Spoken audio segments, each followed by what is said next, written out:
I'm from ThinkEco, and we had a little bit of an introduction yesterday, I think at the end of Lauren Riggs and Lonnie Blumenthal's talk, so maybe you're already familiar with our product, the Modlet, but I'm here to tell you today about a couple examples that we have using our product to give plug-level feedback to engage consumers in energy consumption reduction. So I'm going to sort of gloss over this slide because I don't want to waste too much time on it. I hope that Lauren yesterday and Kathy Higgins also convinced you that plug loads do matter. They are a significant and growing portion of our electricity end use in both the commercial and residential sectors. So the product that we have developed at ThinkEco, we call the Modlet. It stands for Modern Outlet. It's a reinvention of the standard electrical outlet that both monitors in real time exactly how much energy is being used by whatever's plugged into it to give the user this real-time appliance-level feedback. And it additionally saves energy by recognizing usage patterns and identifying devices that are wasting a lot of energy when they're in idle mode, when they're not being used. And once you recognize which devices are wasting the most energy in this standby mode, you can set up a schedule to automatically cut the power so the Modlet will eliminate electricity waste without needing to change your behavior, although we do additionally hope that the user engages with the data and also implements further energy-saving behaviors using the information that they learn from this data. That's actually what excites me the most, to be honest, is the data part.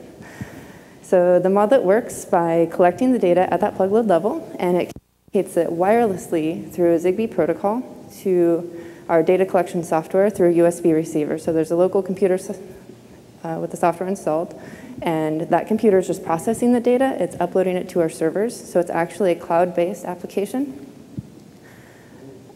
The user interface is a website, so you can access it from anywhere. You don't have to be in the room with the plug level. So this can also help in big commercial installations. You don't have to be in the office where the plug level, where the Modlet actually is installed, but you can access the data and do the control from wherever you're centrally located. And also, because it's a cloud service, you can interface with it through smartphone apps. So we have apps for both iPhones and Androids. And a note on that computer also, so the installation at USGBC actually is using a new gateway technology that we're using to circumvent the need to have the software on a computer, and it's actually an independent gateway, so the software doesn't need to be running on any individual's computer. So today I hope to tell you about 2 case studies, although I may get the hook before I get through the second one. The first one is a residential program we have done in collaboration with Con Edison, and the goal is to put demand response program on window air conditioners. So the reason,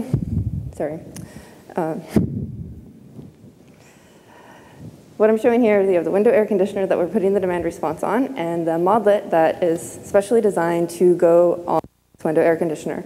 The key part to this is actually that remote control, which is a thermostat. So the remote can sit in the center of the room, taking ambient room temperature.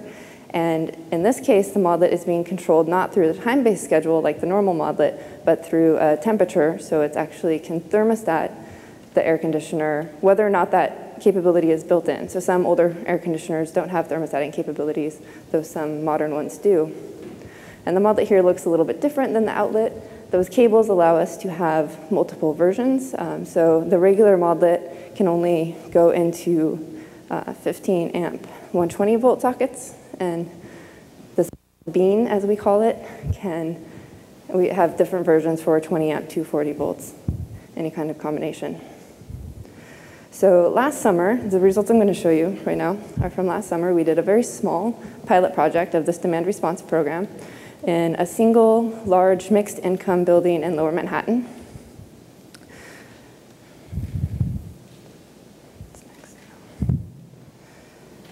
So we distributed approximately 200 Modlets in this building to just really see if the program would work before we did a larger rollout. And the first thing I want to show you right here is the sort of data that we are collecting from the users in this building. So this just really shows you the real-time granular data that we can engage the users with. So this is a single air conditioner. Oops. And you can see sometimes it's cycling, sometimes the compressor's on, but the user can really see what their own air conditioner is doing and really find out how much electricity their air conditioner is using. This air conditioner, you can see when the compressor is running, it's using almost a kilowatt of power. So that's per one window air conditioner. In New York City, there are over 6 million window air conditioners, and Con Ed expects that there's going to be about a 20% increase in that number in the next few years. So this is a major demand issue for Con Edison. That's why they're concerned and why they've asked us to help implement this program. If all these air conditioners are running at once, it represents 2,500 megawatts, which is something like 20 to 25% of their peak summer load. So last summer, we instituted about 5 demand response events, and I have the reduction that we've seen from the event that occurred on the hottest day. So last summer was not necessarily the best summer to run a demand response pilot. It actually was pretty mild, but there was one heat wave in the middle, and we did 2 demand response events on subsequent days during that heat wave. And this is from the second day. It was a 3-hour-long event in the middle of the afternoon, hottest part of the day. And we see there, one of the lines, the blue line, is the baseline, and the green line is the demand. And the orange section there shows you what the demand reduction was in that 3-hour period, and we saw an average over that period of a 34% reduction in the demand from the participating window air conditioners. So this was the event where we saw the biggest decrease, and that's because it was on the hottest day. There was the most room for improvement. But on all the events, we saw a 15 to 34% reduction.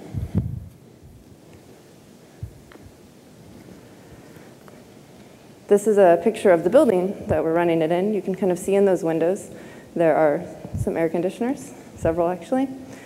And I just wanted to tell you what some of the feedback that we got from administering a survey to the participants are. So the most popular reasons for enrolling were, first of all, to reduce electricity consumption. I guess that may not really be the reason, but that's the reason that they said. Presumably, they meant that in an economic way to reduce their electricity bill. And the second reason, interestingly, was an interest in new technology. So they were excited that this is a brand new product that they were one of the first to try. A vast majority, 87%, were satisfied with participating, and 70% would recommend participating in a window air response program to their friends, which is really great for us because this summer we're rolling out an even bigger version, so we need them to recommend their friends to enroll. Because we were successful, we did see the demand reduction that we wanted in the initial pilot. And additionally, 40% of participants reported using their air conditioners less once they saw the electricity usage. So that's really what we want, right? That's 40% said, once I looked at that data, once I understood how much electricity my window air conditioner was using, I didn't run it for as many hours. It's a self-report, but at least gaining that awareness. And 77% reported, at least, adopting other energy-saving strategies. So maybe they're now aware when they leave the room or stop using a device that they should turn off the lights, turn off that television, the cable box, whatever it is. They're now, maybe just from participating in the program, they've become more aware of their energy usage, and they're reporting that they're actually using less energy in other parts of their life beyond just the air conditioner that was enrolled in the study.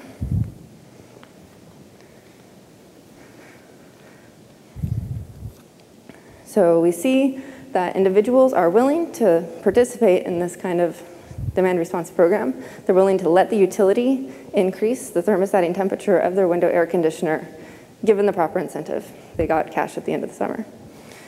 And now, because we did find that it was successful, we're recruiting for a larger study.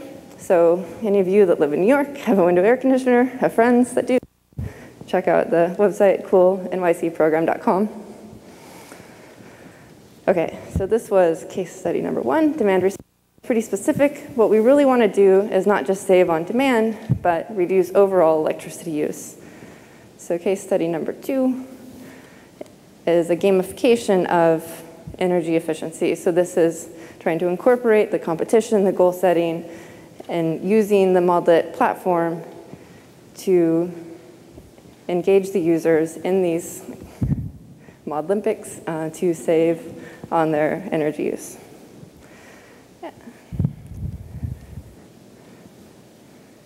The first project I'm going to tell you about is actually an employee engagement project. So the Modlympics is broader. It can be used in college campuses, between dorms, in communities, but the first implementation of it was actually an employee engagement project at company Greif. Greif is a manufacturer of industrial packaging. They were interested in this project not necessarily because they're concerned about their plug loads, which is a pretty minor portion of electricity use, given that they have these factories doing manufacturing. But what they want to do is increase the cultural awareness of energy efficiency. So their goal is to get their employees in the headquarters and the offices engaged in this program, not because they want to save that electricity there in the office, but just to make them start thinking about the operation side in the facilities to hopefully reduce electricity usage on a much larger scale. So they were divided into 2 teams, and these teams were by buildings. So there's one building on Winter Road and one on Parkway, and there were 30 people on each team. Each participant received a Modlit. For the first month, they were free to do what they wanted to with Modlit. Plug whatever they want in, just go ahead and play around, test out various pieces of equipment, see what uses the most energy, before deciding what they wanted to use for the remainder of the challenge. The second month, baseline month, so once that first month of experimentation time was over, they were required to choose the 1 or 2 devices that they were going to have plugged into the Modlit for the duration of the study, and then baseline it for a month. So just track what the normal usage was. And then the challenge. So once the challenge started, there's this now competitive competition set up between the 2 teams. And you see at the top left here, hopefully there's eco points. Those points are based on 2 factors. They get points for how much energy their team has saved compared to the and also for earning badges. So the badges are those circles on the right there. And I took the screenshot of the team that's winning. They have badges. So the first badge was given to the team who got to 90% installation. So the first team who installed 90% of their Modlits, that badge, and that was to really just encourage people to get started. The second badge was the Valentine's Day Challenge, if you can see the hearts in there. The participants were given a form to fill out. It looked kind of like a middle school worksheet to me, but the goal was to get them to engage with the data. So to log in, to look at their energy usage, and to fill out these little questions that said, how much energy or how much power does your device use when you're using it, when you're not using it, whatever, just to get them in there and actually looking at the data. And then the third badge was for the team that gave the most posts. So additionally, on this dashboard, you can see an area on the lower right there where different team members can share information with each other, can share their energy saving tips. There's one box for the team captain, the administrator, to give specific ideas and remind their teammates to do whatever the challenge is to earn their badge. But on the bottom right there, anybody can just post anything to each other.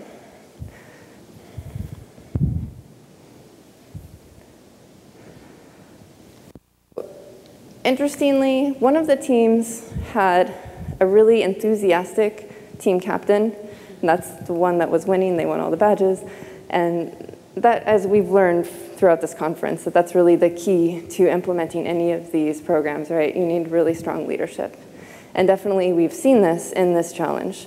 And that team won everything, won all the badges, has the most points, because that one person is going around engaging with each one of her teammates and saying, participate, go install your Modlet, plug in your most energy-consuming device to your Modlet so that we can save the most energy. So what's interesting to me about this saving, so there's total there on the left, and then each of the two teams. Percentage-wise, it's actually pretty similar, even though one team is definitely more active than the other team. But the team that is more active also has the most net savings. Presumably this is because they preferentially chose the devices that had the most room to save. Also, it's a little bit unfair. Baseline was in March, and the competition phase was in April, and a lot of what's plugged in is space heaters. So we can't quite take credit for all of that savings, but across the board, all devices, monitors, computers, everything that was plugged in, except for the two fans, used less energy in the challenge phase than it did in the baseline phase. So we did see an across-the-board savings, although these numbers may be a little bit attributable to weather. But my favorite part of this is actually looking at the posts. So I spent a lot of time looking at this plug level data and finding the opportunities of where you can save on electricity based on both standby electricity using Modlet, implementing those schedules, but also just in facilities planning and optimizing the number of devices that you have. So I love looking at these and seeing other people come to the best conclusions. One of the biggest energy hogs that we see in big offices that have them are vending machines. These are really poorly insulated refrigerators with constant light on all the time. So the first tip here is to cycle off the soda machine in the vending area so that it provides cold soda only in the hours that we're here. Don't keep it cold overnight when nobody's here and wants to buy a soda. If you turn it back on an hour or two before people come in, they can still get their cold soda when they come in. The second one, think about electricity sources which heat or cool. So that's really the key to understanding what plug level devices are using the most energy. Anything with a compressor, refrigerator, vending machine, water cooler, or anything with a heating element, hot water dispenser, coffee maker, space heater. Those are really your biggest energy users on the plug level. And then the next two are both about printers. So one thing that we see, I've seen a lot of data from offices, and a lot of offices have a lot of printers. There's one office there's a row of printers, all identical, and each one is used about 2 or 3 times a day. Other times you have maybe a personal printer on everybody's desk. So that's, first of all, a major capital investment in purchasing all of those printers. And then each of those printers is using energy 24 hours a day. And really, you might need only 20% of those printers without having a reduction in productivity. People don't have to wait for their print jobs. These are really underutilized printers. So we also see other people, general users just looking at their data and coming to these conclusions. So we see that these people really are engaged. They're looking at the data and they're realizing what the best strategies are for plug level energy use reduction. It's good because I'm done. So we've seen that and the engagement project has been successful. And the key was really to have an internal advocate, somebody who was really excited from the beginning, who would go around and motivate her team members to participate. And also, we didn't just give them the Modlets and leave. We have been actively involved in staff educational training, going there, having meetings to really make sure that they're involved and providing more information and education throughout the challenge. Okay.